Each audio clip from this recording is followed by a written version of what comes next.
好啦，呢個題目呢，亦都係好多家長經常都問嘅，就係究竟我俾壓力嘅小朋友係幫到佢啊，定係其實唔啱嘅呢？究竟壓力係唔係坊間所講係一個推動力呢？咁嚟大家我諗呢喺社會上面呢，你都睇到有好多嘅調查啦，或者一啲報章嘅一啲嘅報導啦。而家呢，有好多嘅孩子呢，去到小學階段呢，已經開始有啲抑鬱啊、焦慮啊呢啲咁嘅狀況。咁所以呢，我哋要再思考一下，究竟點解呢啲狀況喺我哋咁天真爛漫嘅小朋友就已經出現呢？咁樣究竟我哋平時去幫助我哋小朋友學習嘅時候，我哋用嘅方法或者我哋去推動佢哋嘅時候，究竟係一個推動力啊，定係一個壓力？究竟真係出現壓力嘅時候，究竟對佢哋係一件好事啊，定係一件壞事？好啦，咁我哋先思考下壓力嘅本質攞嚟做咩嘅先。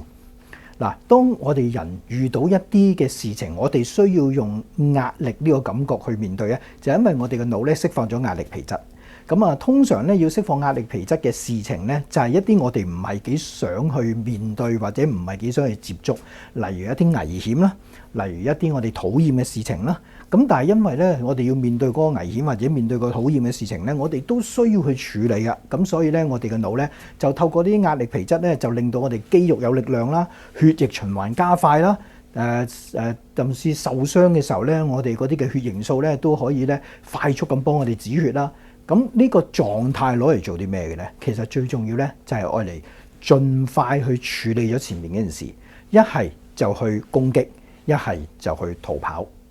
咁所以咧，點解壓力係推動力咧？就係因為佢能夠透過壓力皮質咧，俾咗一啲咁樣嘅狀態俾你，肌肉有力量，咁然之後咧集中精神去處理咗佢。嗱，本來咧係為咗短期用嘅，即係話咧盡快搞掂咗就走啦，唔好再去面對啦，唔好再去處理啦。咁所以咧，點解坊間好多時咧，我哋話壓力是推動力，就係因為你有一個咁嘅狀態，咪處理咗件事咯。嗱，但係問題出現啦，如果嗰件事原來係冇完結嘅一日嘅喎，你要繼續去面對喎。好啦，咁壓力皮質咧就會開始破壞我哋腦部有好多好多嘅發展啦。咁所以如果長期壓力咧，就絕對唔係推動力，長期壓力咧係破壞力。所以咧，你點樣去睇壓力是否推動力咧？就睇下你去幫助孩子或者鼓勵孩子做緊嗰一件事係一個短期嘅事，一次性，或者咧好快就解決咗就冇事。定係嗰樣嘢咧係要長期做嘅，例如讀書寫字係長期嘅。咁所以咧，如果我哋用咗一個壓力嘅狀況去處理孩子嘅讀書寫字咧，咁原來壓力皮質咧係會破壞佢哋腦部發展嘅喎。咁所以咧，家長們諗一諗先。好啦，相反，其實我哋個內心究竟我哋想做啲咩咧？就係我哋好想佢俾心機，好想佢努力去學習，咁咧等佢可以增加多啲知識，增加多啲技能咁樣。好啦，咁如果你係咁嘅時候咧，就唔好用壓力，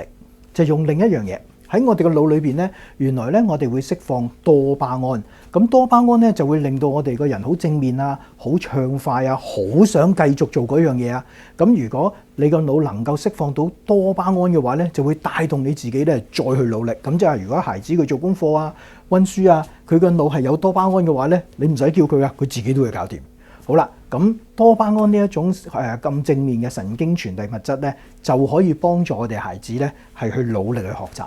咁點樣先可以有多巴胺呢？原來讚賞或者係一個快樂嘅環境，咁我哋嘅腦袋咧就會釋放多巴胺。又或者一啲預期會開心嘅事，例如大家去旅行，有冇聽過未出發先興奮？就係因為咧，原來你未去旅行之前，你諗咗哇去旅行有幾開心，原來你嘅腦咧都會釋放多巴胺。咁所以咧，多巴胺咧就會推動我哋咧就會去俾心機去做嗰件事。咁所以家長們，其實我哋背後咧都係好想我哋嘅孩子能夠努力學習啊，認認真真咧去讀書寫字啊，等佢咧可以吸收多啲知識。原來壓力咧就唔係一個最好嘅工具，反為多巴胺，即係話咧令到我哋嘅人感覺好暢快，好想繼續呢一種好嘅神經傳遞物質咧，先至係一個好嘅工具。要製造到呢個機會，令到我哋嘅孩子釋放多巴胺咧，就需要製造一個開心快樂嘅環境，需要令到件事咧佢感覺到咧係有得着，同埋咧係有滿足感，佢又好想去做。咁所以嗰個環境係開心嘅，係得意嘅，係好奇嘅，係好玩嘅，咁佢就會釋放多巴胺。多巴胺咧係會推動佢繼續嘅。所以記住，壓力唔係推動力，壓力只係愛嚟應付一啲短期一次性嘅一啲事情，處理咗就算數。但係如果嗰樣嘢係屬於長期嘅，就唔應該用壓力，應該反為調翻轉頭，我哋要製造一個開心嘅環境，讓我哋嘅孩子嘅腦咧能夠釋放多巴胺，咁咧佢就會咧好俾心機自己主動去做噶啦。好啦，其中一個點樣去分辨壓力同埋即係究竟我哋做緊嗰樣嘢嘅時候係會釋放到壓力皮質定係釋放多巴胺咧咁樣？咁好簡單嘅啫。大部分嘅家長咧，去處理一個3至6歲嘅小朋友，如果佢唔俾心機去學一啲你期望學嘅嘢咧，通常我哋會用啲咩方法嘅咧？咁通常最初咧都係氹下先嘅，係咪？但係當你發覺咧氹極都唔得嘅時候咧，就開始打鬧喝啦。嗱，原來打鬧喝咧就會令到孩子釋放壓力㗎啦。咁所以咧，孩子因為佢釋放壓力㗎嘛，咁所以咧，當你要佢做嗰樣嘢，或者唔準佢做某啲嘢，例如唔準佢托住個頭，唔準佢大嗌，唔準佢去周圍走。好啦，咁你叫嘅時候佢都周圍走喎，咁於是你一喝佢咧，佢就即刻驚咗。咁呢段時間點解佢會即刻停咗咧？有啲家長就以為掂啦，我用嘅方法好啦，嗱即刻制止咗佢。原來咧就係因為小朋友有壓力，咁所以佢嘅腦咧釋放壓力皮質。咁呢啲壓力咧本來就令到佢咧去處理咗呢件事就算啦。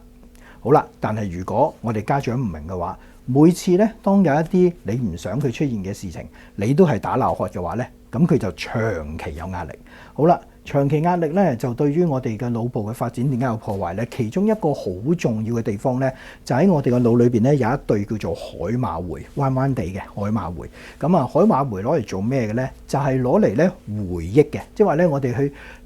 有啲嘢輸入咗個腦之後咧，譬如我要有啲步驟啊，或者有啲次序啊，我要做得翻嘅話咧，係要靠佢嘅。咁所以海馬回咧，對於我哋嘅孩子嘅學習咧係非常重要嘅。咁呢一對海馬回咧，原來大概3歲度咧就開始運作㗎啦。好啦，因為佢啱啱開始運作咧，其實都好幼嫩啦。咁但係壓力荷爾蒙咧，對於海馬回咧，原來個破壞性係好高嘅。咁所以如果我哋咧經常都打鬧喝，一啲咁樣嘅相處嘅方式或者教養嘅方式，令到我哋嘅孩子嘅腦咧經常出現呢啲嘅壓力皮質咧，原來壓力皮質對於我哋呢一對咁重要嘅器官叫做海馬回咧係有破壞冇建設。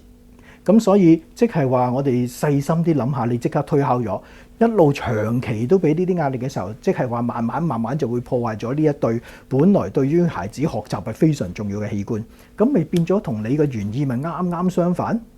咁所以咧諗一諗，真係有啲好大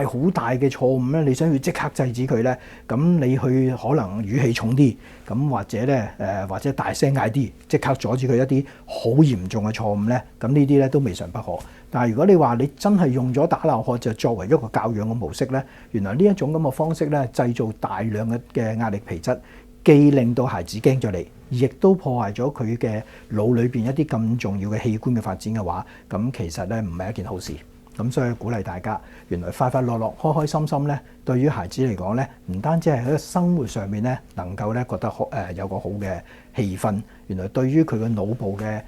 發展，對於點樣保護佢嘅腦部嘅一路長大嘅過程咧，原來都好緊要喎。咁所以咧，記住啦，壓力咧並不是推動力，壓力只係短期我哋用嘅啫。俾心機做好一個咧開心化嘅環境咧，對於孩子咧先至係一個推動力。所以加油啦！